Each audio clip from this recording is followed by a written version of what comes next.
Welcome back, everybody. So welcome to our panel discussion piece of the day. So I would like to welcome back our panel members. Markus is online. And what we would like to do today is just discuss the current state of AI. So we might dig into some of the things that have already been said, and I would like to sort of explore that a bit further. And then we are also going to look into the future. What does the future look like? So I'm going to try to do a little bit of a prompt engineering on you today.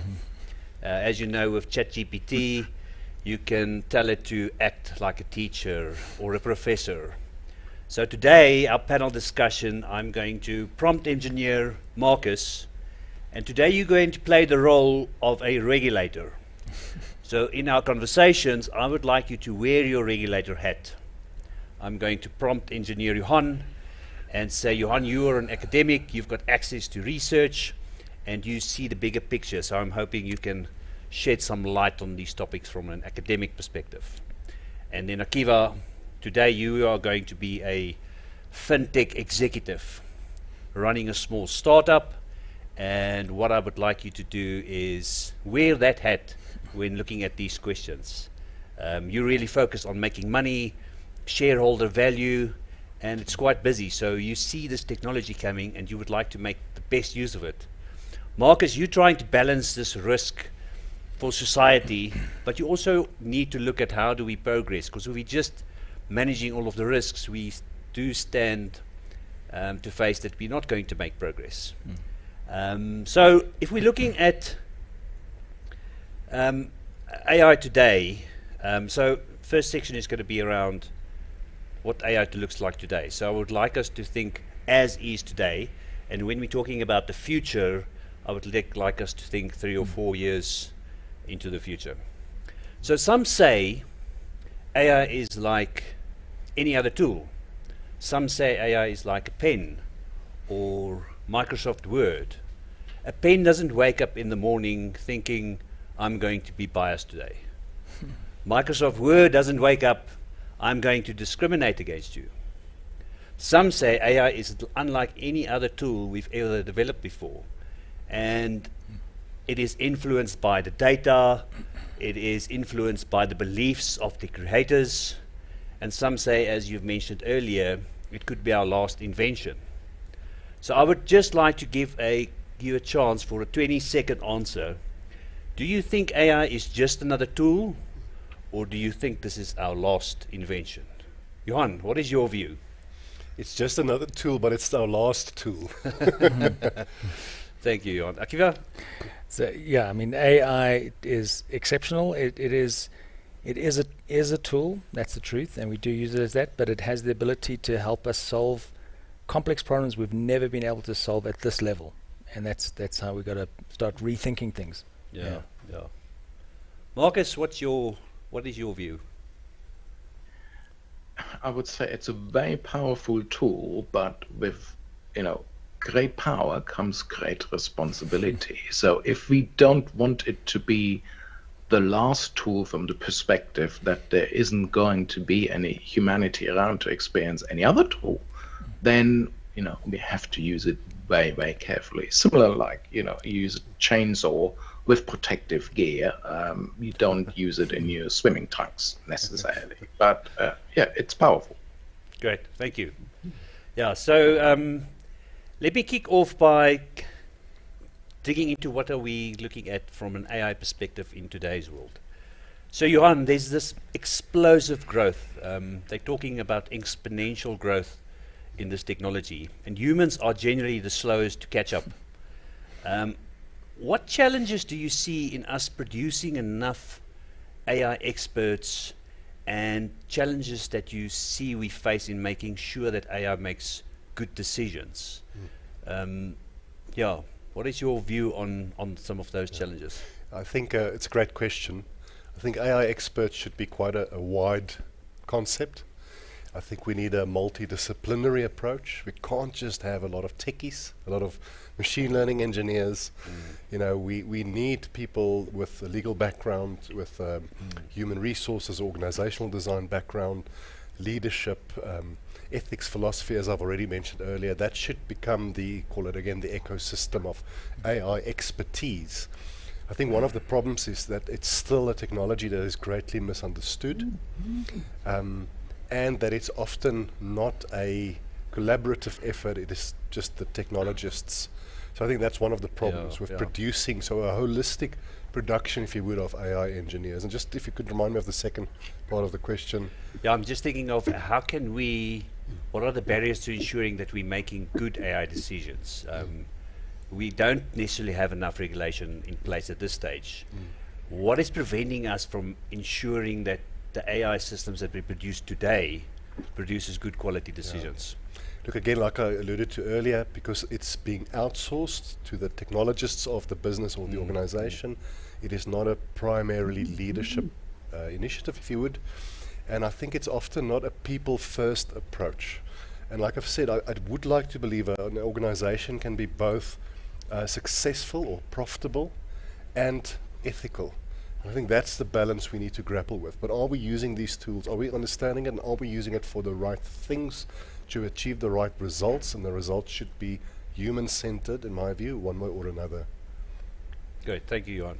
Yeah, Markus, maybe what I would like to understand from your perspective, wearing your regulator hat, there's so much news around a new act being developed or a new regulation being developed in this country, but people have different, and countries have different incentives.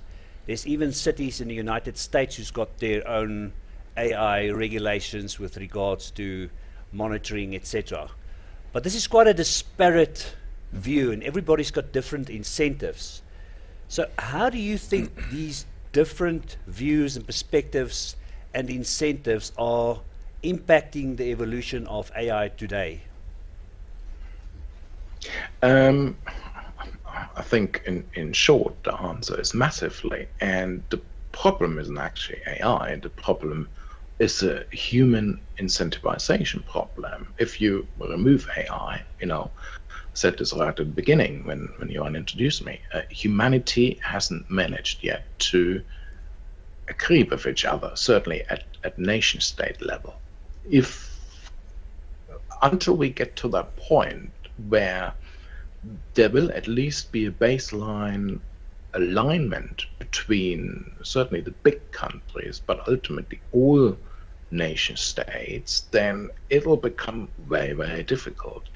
I can see some positive movement, but that takes time, and it comes back to what Johan said. Particularly at decision-making level, national state decision-making level, we need to help politicians to make informed decisions. That will require they need to understand. We need to define what it is, and that often fails already. Johan right at the beginning said, how do we define consciousness? How do we define sentience? How do we define artificial intelligence? So the next step is then, once we pass the definitions hurdle, we need to develop a common understanding, and that will require a willingness by all these decision makers wanting to make a difference and wanting to understand what's going on. Now, Akiva used Churchill's quote about never let a good crisis go to waste. Maybe that's what's needed. Maybe we need to generate that crisis first, similar like what we see with climate change. Everyone is talking about climate emergency. We need an AI emergency, but that likely will mean something is going to go wrong first, big time, before decision makers are feeling pressure by the electorate to making the right decisions. And bearing in mind, I said this earlier, doing nothing is also doing something. We mustn't afford as a human race not to do anything in this space, because we cannot afford that. AI is moving far too quickly. We have to find a baseline of something. And when I wrote my UN white paper, I was in two minds whether or not I should even try to attempt to include a paragraph about autonomous weapons. Ultimately, I listened to the UN Security Council last week, and it's odd when you listen to the presentation and talk about the responsible use of autonomous weapons. What does that actually mean in that context? But if you break it down to a level where in, I think, December 2021, the United Nations members could not agree what and how they want to treat autonomous weapons using AI, I think they're coming to a point now where that might change, and there might be a realization, actually, we need to address this point. So you need to get the buy-in by the decision makers, and ultimately, nation states have to make up their mind on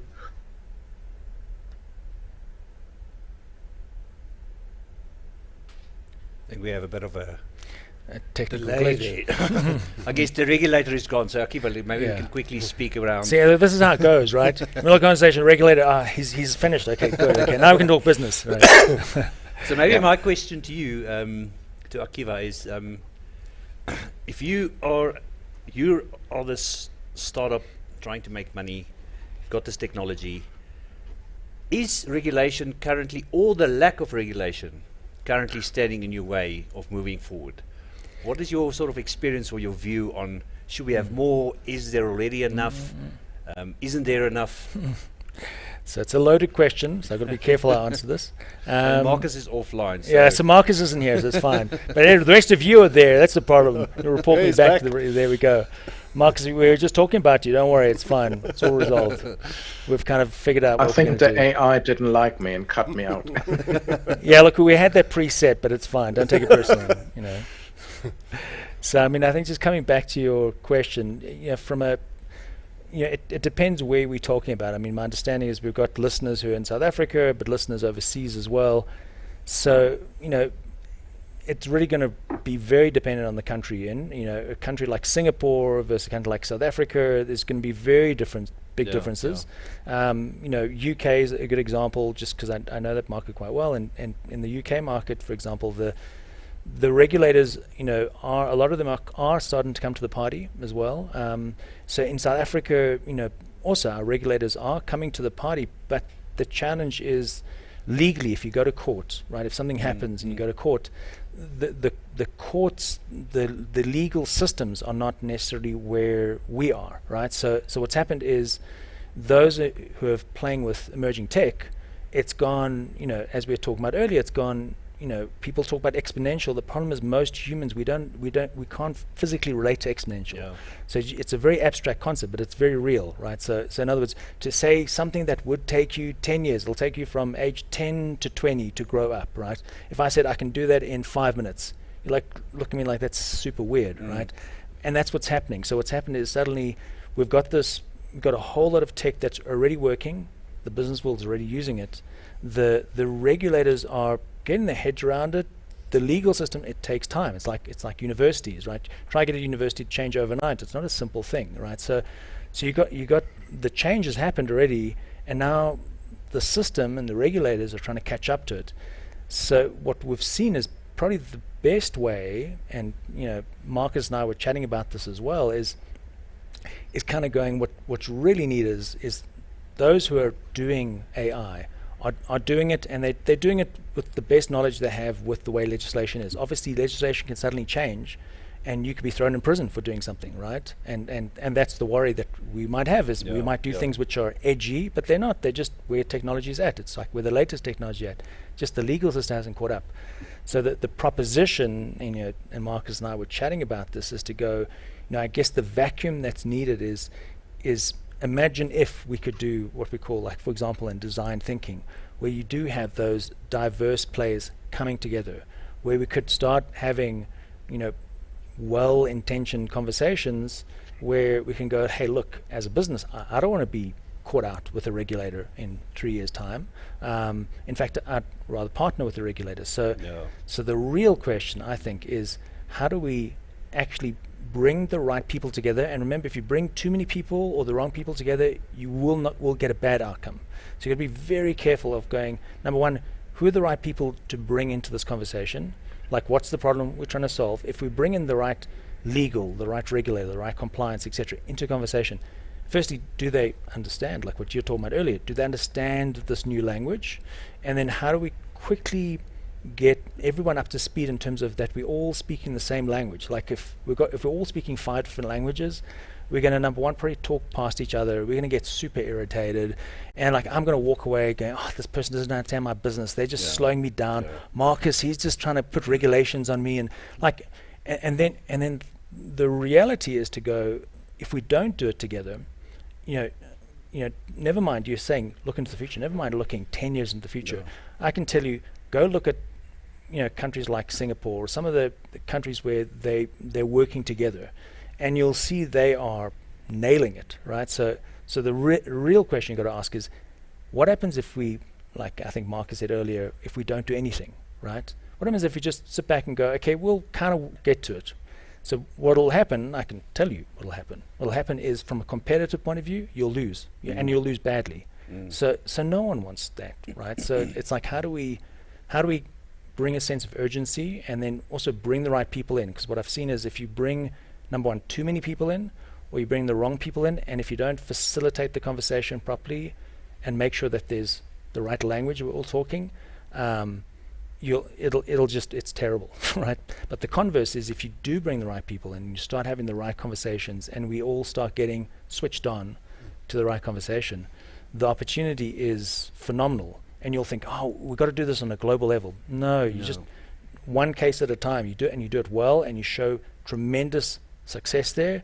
It has a snowball effect, because others will hear about it and go, hey, what the hell did you guys do? Like, we want a bit of that action, you know. Yep. Does that? Yeah, I think it's, to me, it's, you need to localize it, because if you're just looking at it globally, but in a South African context, and we were speaking about the skills gap, where do we get experts? I guess we need experts in the regulator space as well. There are people that don't know. So to me, it's really about trying to localize dealing with the challenges of AI. So in a South African context, or working in the African continent, we can find the unique challenges and opportunities from an AI operational perspective that we can solve for ourselves, and not just look at what's happening across the oceans. Yeah. Markus, if you had to give Akiva some advice from a startup perspective, how should Akiva look at incorporating or preempting what the regulators would be doing for small businesses in the future? What advice would you give to Akiva? I mean, there's two approaches, particularly I've worked in help building startups before. There used to be this sort of approach, you know, build things, break things first, and fix them later. I think in the AI space, some of this can't necessarily apply, because due to the scalability of AI and the sort of almost unlimited features you can find, it is difficult, or potentially difficult, to contain some of the damage that could be done.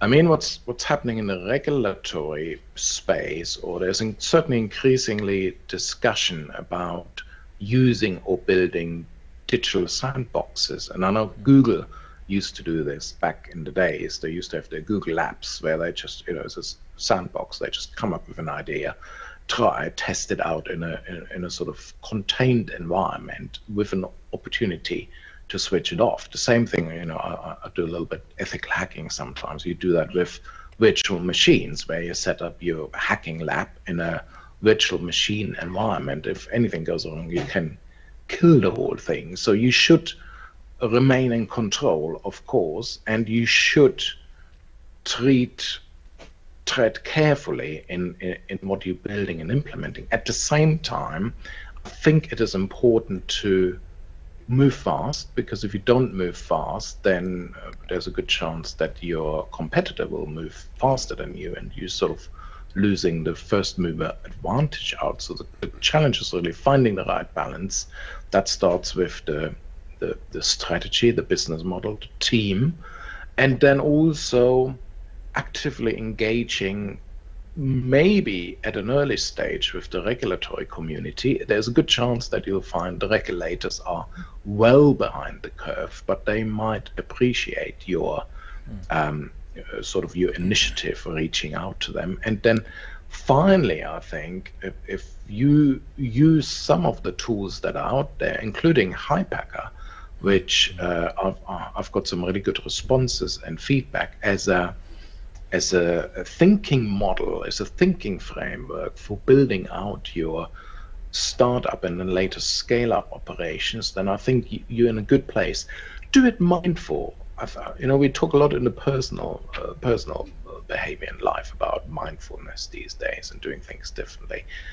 Do it mindful from a business perspective and try to begin with the end in mind, because ultimately, the question is why you're doing this. Hopefully not just using AI because everyone else is using AI and you want to be seen as the trendy company and the in crowd.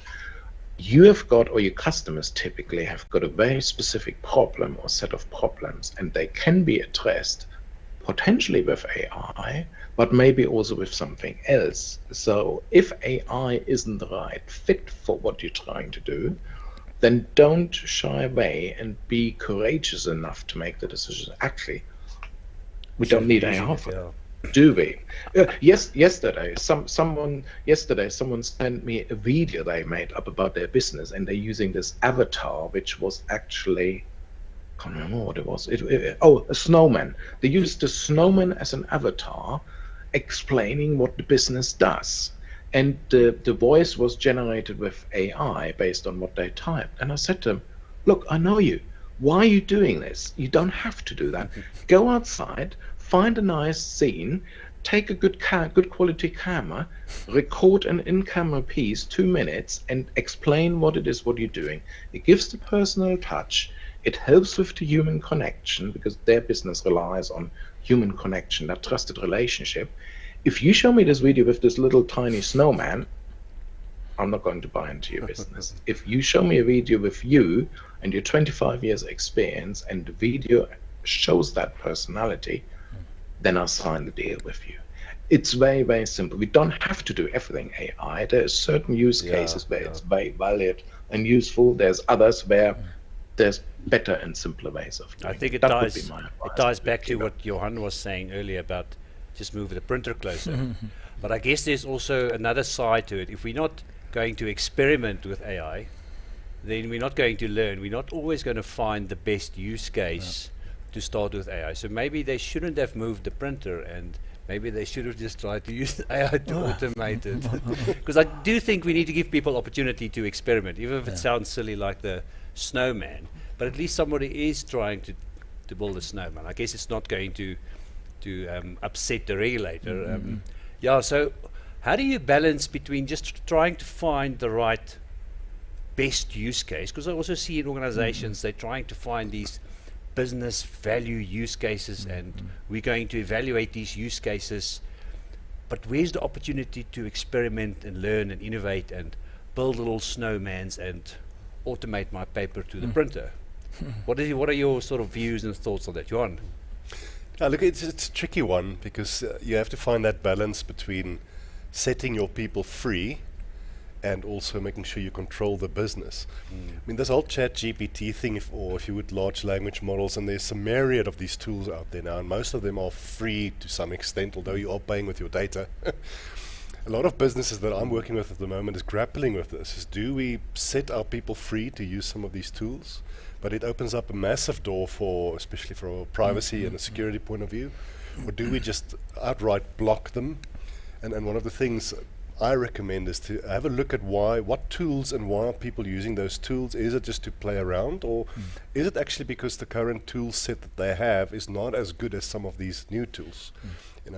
So it for me comes back to leadership and how connected you are with the different levels, and how free people are within a framework to play around, make mistakes, and so forth. How many times have we not seen in our careers? Sometimes you have a team member, quiet kind of a person, maybe shy, maybe quite young, and if you set them free to make mistakes, come up with ideas, even though 90% might be ridiculous. There's some good stuff that comes out there. So, and that's not even an AI conversation. It's how do we manage people and get the best out of them. Now put all these important tools on top of that. So that makes it tricky. Yeah. Akiva, how can we keep on innovating and trying things without being too pragmatic about let's not use AI for this or? So I mean, I guess it does go back. There is a scientific principle behind this. So the scientific principle is, and you quoted Kahneman earlier. I mean, Kahneman wrote a great book called Noise recently. But I think one of my kind of arguments on Kahneman's idea is I think there was a fundamental thing. So in Noise, what he brings out is this thing around decision making. What you got to learn is how do you make really good objective decisions? Because that's really what we're talking about. You've got a decision. Do you want to do AI? What's the benefit for the business? How do we do it? How do we structure it in a way that gives us the best benefits, et cetera, et cetera? What's the problem we're solving for the business? Because yes, you can have a snowman, but if it brings no benefit to the business, if you have one or two of those for experimentation, it's fine. But if you have too many, it's going to cost you. But Noise, what's interesting about Noise is what Kahneman focuses on is this ability. How do you make better decisions? The challenge I had on his thinking was really to go scientifically.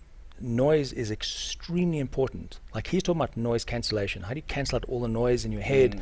You're CEO of a business. You need to now know how do you implement AI into my business, gets the best benefit. How much innovation do I do? These are all decisions, and you're going to have biases, etc.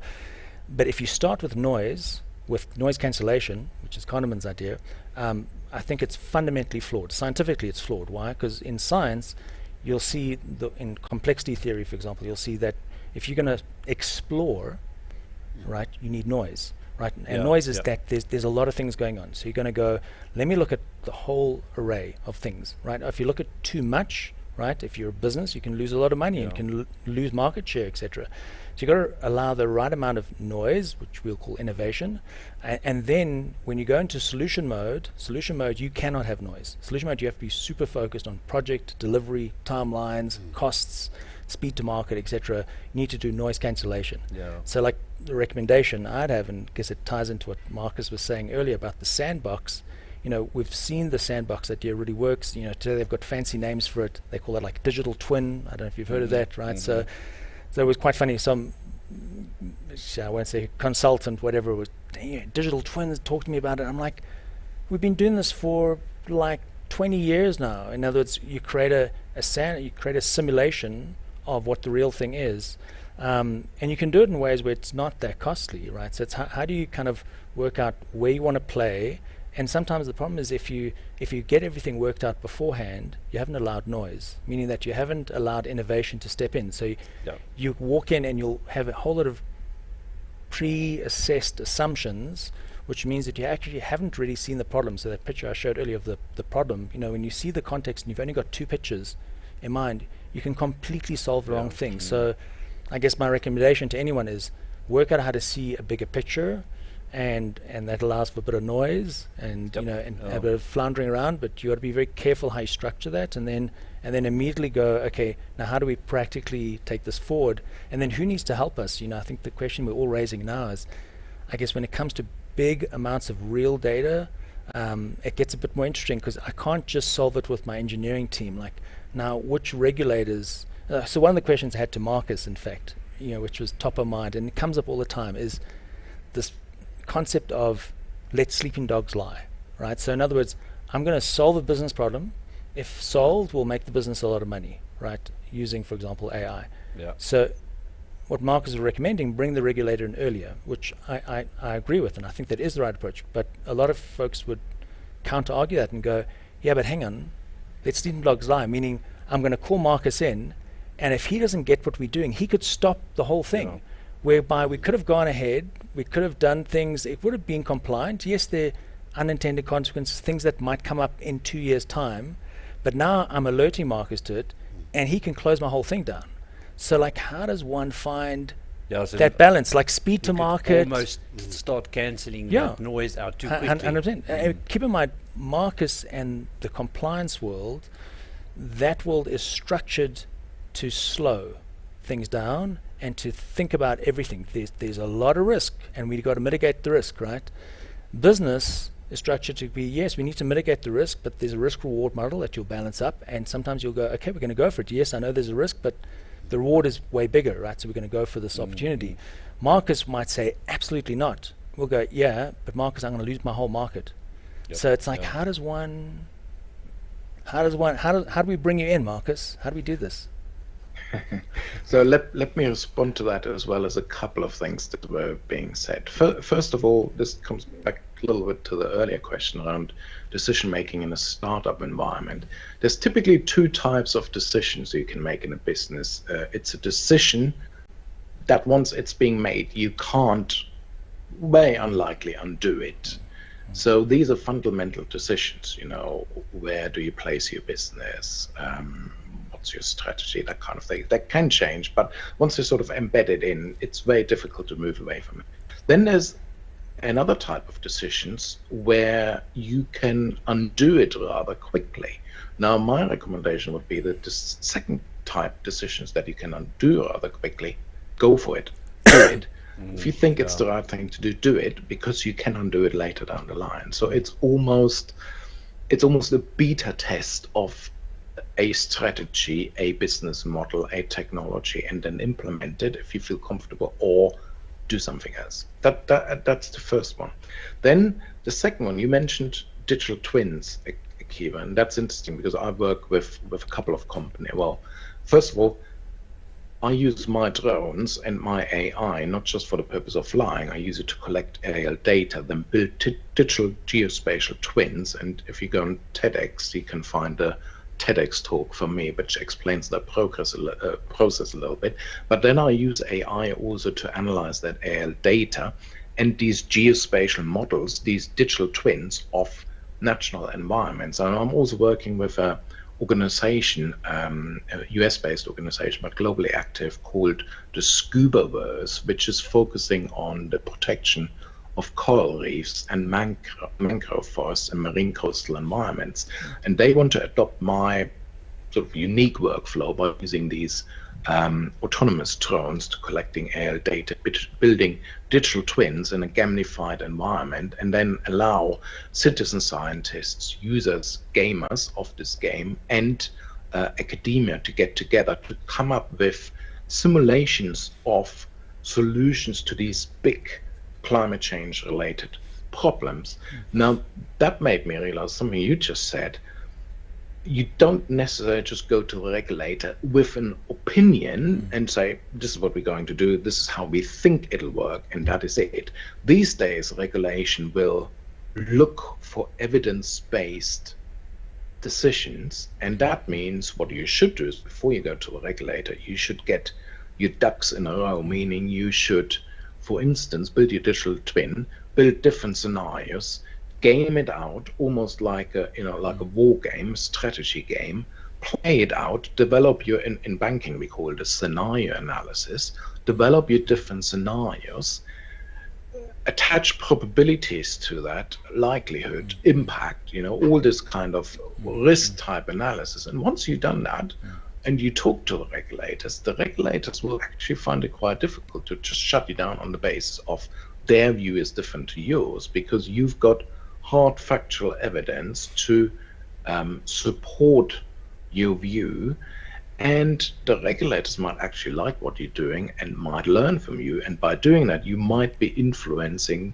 the future regulatory framework. So it puts you in a better position by shaping where this is all going. I mean, in the UK there's this term, better in the tent than out the tent. I'm not going to say the full one, but it means you can influence by being there, by being part of a trade association, a working group, an expert group, and influencing where all of this is going, because I guarantee it's going somewhere. And the question is, are you on board with what's going on, or are you completely out of the loop? And also, when you work with regulators, you get regulatory intelligence, which you might not necessarily get elsewhere. So there is a business benefit in having this relationship and fostering it. And this is something I also a highlight in Hypacker and also in the universal conduct risk and the global conduct risk paradigm, that there is actually a symbiotic,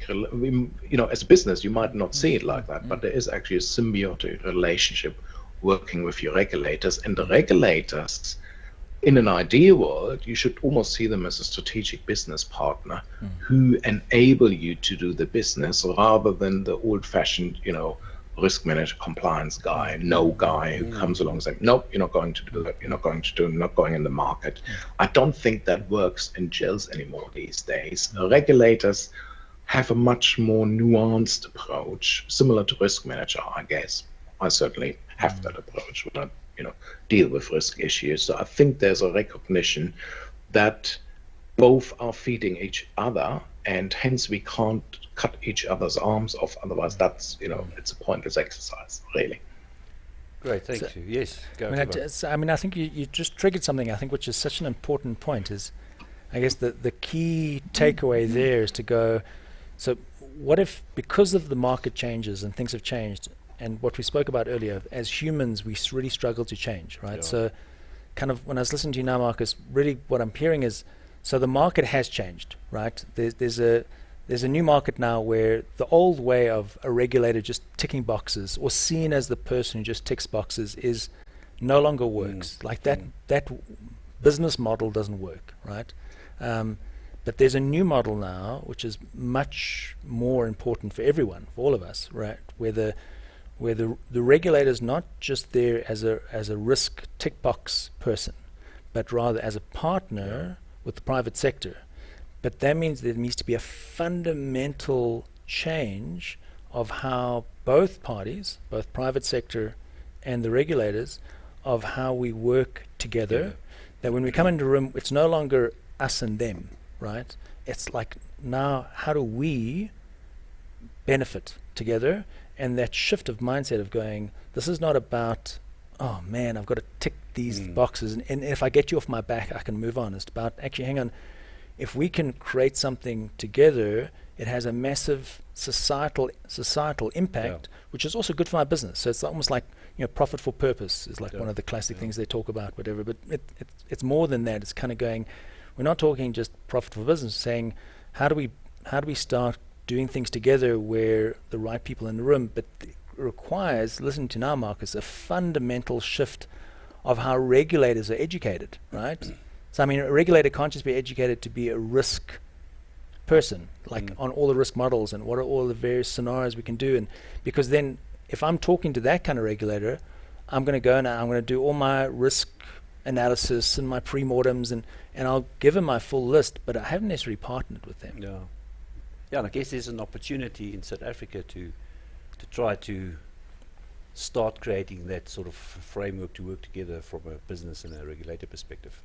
I also think what I'm also getting is, it's quite important for these experiments, and we're talking about this human-centered AI, and design thinking almost feels to me like a really good tool to start building prototypes, that divergent and convergent thinking approach.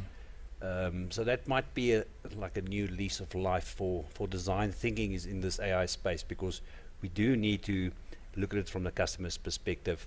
We do need to have some noise before we sort of merge. What I would like to do is just sort of look into the future. So if we're looking at a couple of years from now, and this is moving so fast. So in the old days, we used to say, how would the future look like in 10 years' time? We almost need to say, what is the future going to look like next week? But Markus, do you see this fragmented regulation continuing on this way? Or do you think we're going to have some type of universal regulation that most people around the globe is going to agree to? And sort of what would be your ideal scenario in the next 2 or 3 years from a regulation and a sort of global perspective? Do we need to align, or is it fine the way it is for now? So I'm a little bit biased here because I've started this work with the UN specifically on this. It was initially a draft of a UN recommendation, then we've widened it into a white paper to give it the opportunity to grow, and also to give it the opportunity to fulfill different expectations and needs from the 193 member states. And that's why we said, it's over to you guys who need to decide whether you want a UN treaty, a convention, a declaration, a recommendation, which is what I set out initially, or a common regulatory framework. However, there's a recognition that we need to have a global alignment of these initiatives in one way or another. Perfection doesn't exist, so there's never going to be 100% global alignment. But on the fundamental things, and when I say fundamental things, I'm thinking a little bit now of Isaac Asimov when he talks about the 3 laws of robotics and the 0th law. There are certain things we don't want AI to do. We don't want AI to kill individual people and or humanity. We don't want AI to destroy infrastructure that was built by people and has got a huge economic impact.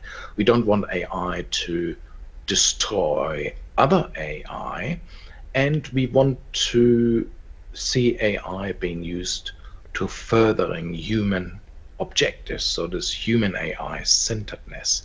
That should be our international baseline, what we build everything else on top. And I think we need to move into that direction. Now, that move could happen either gradually over time, gently, with a lot of diplomatical persuasion and consistency, or it could happen rather quickly with things going wrong, big, badly wrong, like this big usual international crisis.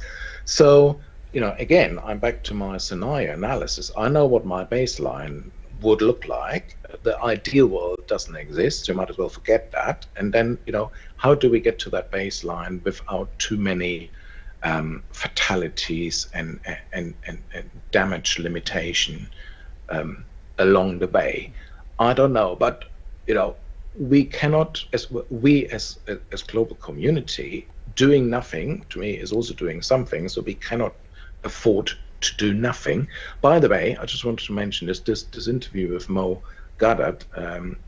There's some interesting scenarios along these way, and whilst everyone is focusing on this existential risk, one of the interesting scenarios is actually that AI may become so sentient and intelligent itself that it sees us as the little ants, and is not really bothered by us, and decides to leave the planet altogether. It sort of jumps over humanity and says, "Oh, you guys, I don't really care about what humans think. I'm doing my own thing and I'm moving away completely." So think outside the box and think of things that haven't been thought of, and then see how we could get to that point. That's what I'm trying to say.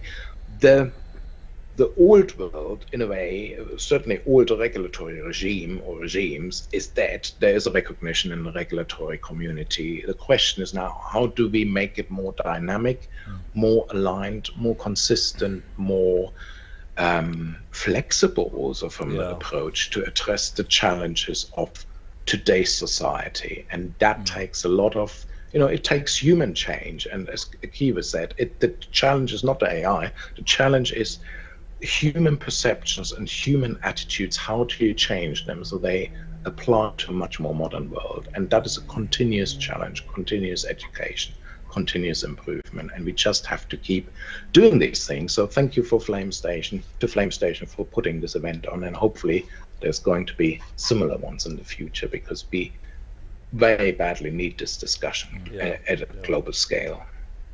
Thanks, Markus. And I think that leads me to a question for Johan.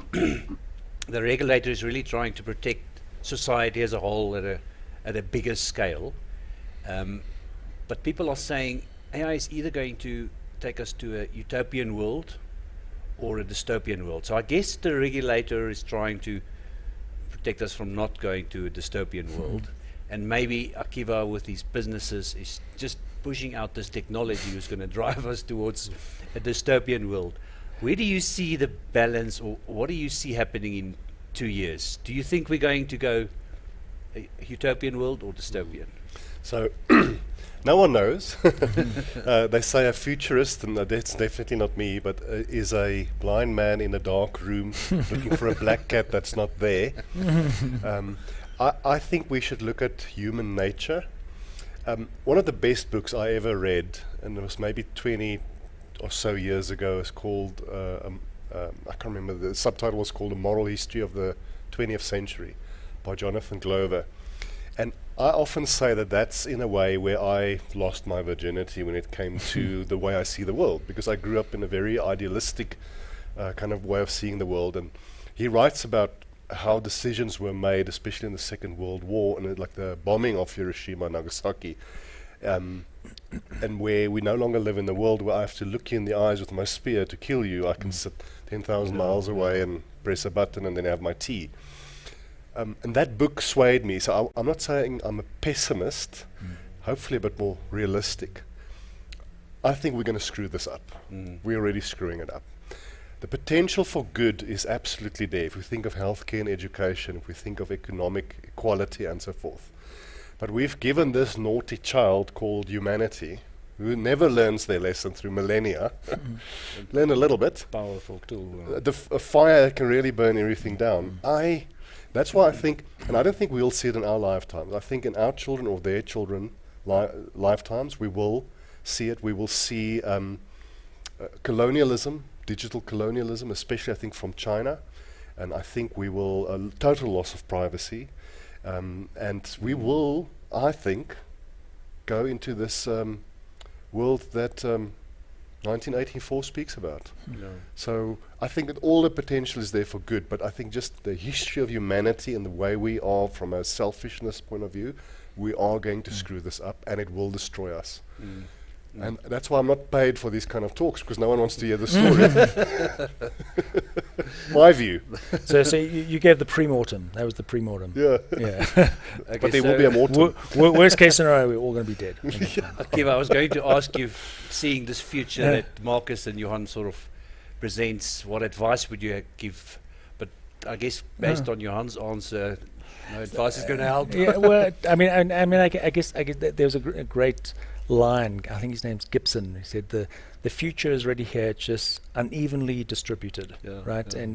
And what I often love with that line, and just another little quote, is really wherever there's a void, it always gets filled, right? So the question is, what's going to get filled with? So in other words, wherever there's a gap in humanity, whatever the gap is, the gap now is what you're talking about, like, do we have the right designs? Are we thinking about the right, regulatory structures, etc., to protect us from this void, essentially, because it's a void, it's a regulatory void, that suddenly AI has presented a problem that humanity's kind of freaking out about. It doesn't necessarily mean that it's going to be negative, it's just a void. So, as a slightly optimistic view, I kind of go, could it turn out like that as a pre-mortem? For sure, it could turn out in other ways as well. There's ways of how we use AI to solve the most intensely insane, complex problems that as a human race we could never have even thought of solving, which is incredible. So the real question is, okay, if there's a void, how do we start thinking about actually filling that void with something that helps all of us? And I guess if we think about this thing around the future is already here, right? So any of us who have traveled around the world, you travel, for example, some of the work I've done in Singapore, for example, they're doing stuff there which is just phenomenal, right? So what that means is a lot of the time we're trying to imagine the future. My take is, we could come up with lots of imaginations, and we still won't know what's going to turn out like. But you can actually go places where they've had the sandbox we spoke about, where they've done it. So why not go there and check out? Okay, how do you guys actually do this? Yes, I understand there's a different culture and there's a different way of how the government interacts in these ones, but still we can maybe take out some key lessons and say, okay, how did you guys work out how to put in translators, people who are trusted, who can bridge the gaps between all these different diverse stakeholders, and because you somehow managed to get it right, or maybe you got it wrong. Let's check that out as well. So like my take would be to go practically, if you want to kind of solve for the future, like do that pre-mortem, as what you're saying, is to go like, look, none of us want that to happen. Like in the private sector, we do not want that to happen. Like as yes, you could say the private sector can be very greedy and whatever. I can't, defend on that side. Yeah. But the reality is, do we want a dystopian future? No ways, right? So we know that there's a potential of your situation turning out. So what do we do today? Who can you learn from? So what we've seen practically, there are people you can learn from, like incredible individuals and organizations and governments working together with the private sector. My suggestion is like this: we start a community, and then you go, okay, who's getting it right, and how do they do it, and then how do you take that, and then how do you take that practice, and I think you said it earlier, Ruan, how do you then localize it? Because it's one thing to take a practice that they did in Singapore, but if you don't localize it, it just won't work, because there's all those other dynamics. Yeah. Awesome. Thank you. So I would just like to go to one or two questions from our audience. So the one question was, are we living in the matrix? Are we currently living in the matrix, and how would we know it? Does anybody have a sort of view on that? Well, look, I'll leave it to the rest of you. I mean, we are in the matrix. No, I'm joking. I have no idea. I don't think I know enough about it to have a comment. Okay. Markus, do you think we're living in the matrix already? Good question. So from a purely professional perspective, I would certainly argue that we are increasingly being watched, monitored, analyzed, exploited, by companies. I said this earlier. If the product is free, then we are the products ultimately, because they want our data, our biometrics, our haptic behaviors, whatever. So you could argue from that perspective, there's a good chance to some extent, yes. Philosophically, I would, I'm a fan of the multiverse, and maybe that also answers the question beforehand a little bit. I'm a fan of the multiverse and the idea that within the universe there are different outcomes that coexist happily with each other, and that would answer the question then, yes, we are in the matrix, and no, we are not in the matrix, because it comes back to quantum mechanics. It comes back to the observer. So if you observe to be in the matrix, there's a good chance you are in the matrix. If you observe you're not, then you're likely not. So it's whatever you want it to be honest. That's my answer. Yeah. All possible futures blue exist at the same time. And I guess that leads to sort of the second question from the audience. People are asking, and there was more than one question around this. People find that they having conversations, and suddenly the next time they go into social media or Facebook or LinkedIn, adverts start appearing on what they were having a conversation with. Are phones listening to us today and generating ads? I'm not saying anything. No. I know nothing. Look, think of this. Your mobile phone, your smartphone, is the one thing that is your constant companion. Go to the shower, you go to the bathroom with it. A lot of people. Obviously, you think of industrial espionage. I've got clients whom I've given advice to that if they have a in-person board meeting, and a lot of them are busy doing it, not because I told them, I just see it's happening, that there's a little, like a locker system for your phones. Yeah. But especially if you have a virtual meeting, because your phone is normally lying right there, go put it in the fridge or the microwave, just don't forget it there. But the point is that we are constantly, I think, under surveillance. Who spoke about Cambridge Analytica earlier? Was it you or Markus? Was you? I wonder, I would think that was just scratching the surface, and there's most likely similar things happening that we would be aghast if we know what some of these big firms are doing with our data. And again, I don't think it's going to have such a big impact on us, but the next generations. But the point is, we are constantly being surveilled, we're constantly being listened to, I think, and it happens. Talk about mountain biking, you see it. How the heck does that happen? But what is then done with that data? The other thing to keep in mind are mobile phone providers. They harvest 800 to 1,000 different data points on you. Your mobile phone provider knows a lot more about you than you about yourself in a way. from a behavioral science point of view, would you spatially where you are and so forth. So imagine what you can do for the good, but also for the bad with that data. So I do think we are constantly being surveilled. If you have a smart device in your home, like a lot of us do, you're constantly being listened to. Now, the one argument is, but I'm a law-abiding citizen, so I don't worry. I think you should still worry, because you don't know what's being used with that data. How it's being used. So I mean, I guess on that, like, so it's a fascinating, because it does open up a whole can of worms, right? And again, I'm not going to state any real opinions, but maybe something for us to all think about is, when we've looked at what people say. This is a classic one in customer experience, when you're trying to work out what a customer actually wants, right? There's what the customer tells you, and then what the customer really wants. And what they're telling you in a survey is not necessarily what they want, right? And we see it all the time, right? So whenever you're doing a customer experience journey, you always want to know, what does the customer really want, right? As opposed to what he's telling me, right? So to here, it's like, there's been a massive debate around, my privacy. But what we've seen in reality is people are happy with not being private. Right? Why? Because you, the AI, can help me make better decisions. So then there's another big debate around, but what if you manipulating me? What if I want to be manipulated? Right? So I'm just flipping it. I'm not saying whether it's right or wrong. I'm just saying that's the private sector's kind of counter argument going, for me personally, if I could have my AI tell me what clothes to wear every day and what food to eat every day and how to be healthier, fantastic. Like the fact that it's monitoring me, like really seriously, like am I that unique that I've got certain secrets? Obviously, if it's taking very private information about me, which is I don't want out there, like that becomes an issue. So that there's really a interesting thing in terms of what societally what we say, where people say, I don't want to be in the matrix. 99% of human beings are very happy to live a day-to-day life and have decisions made for them. Right? There's 1% who want to actually think for themselves. So the 1%, or maybe most people say, no, I want to be part of that. But if you want to think for yourself, it's really hard. And the truth is, you can get a machine to help you do a lot of what we call just basic decisioning, which actually you don't have to do, right? And then you can actually maybe start making some real choices of what life should be.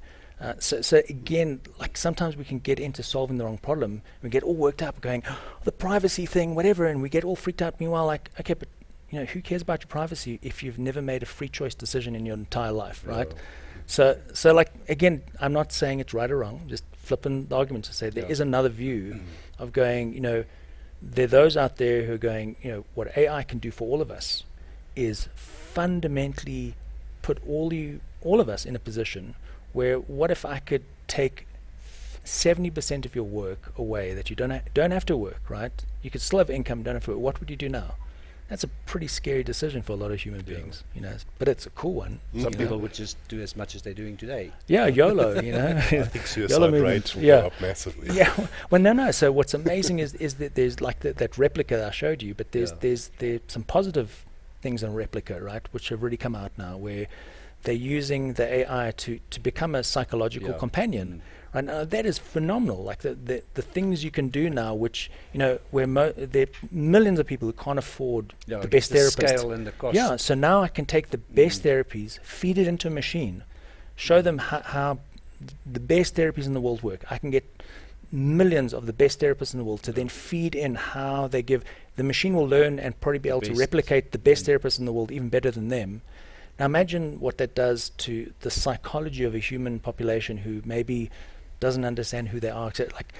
So again, like often we'll get caught up in this little problem here and go, but hang on, wait a second, there's a bigger picture. There's a missed opportunity. Like, yes, there's dystopia, I agree, and I'm not minimizing that.